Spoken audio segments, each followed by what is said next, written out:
JavaScript operator. JavaScript operator used to perform different steps of mathematical and logical components.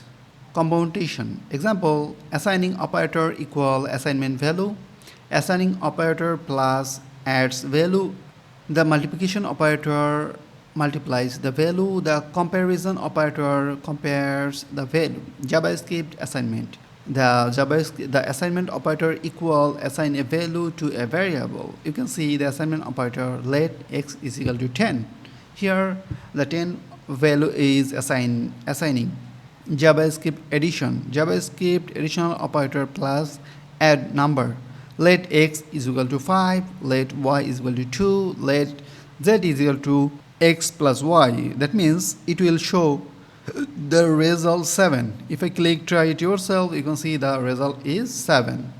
This way the JavaScript arithmetic operator exactly work.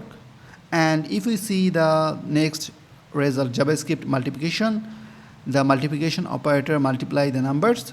Here you can see the let x is equal to 5, let y is equal to 2, let z is equal to x multiply by 2. It will show the result 10.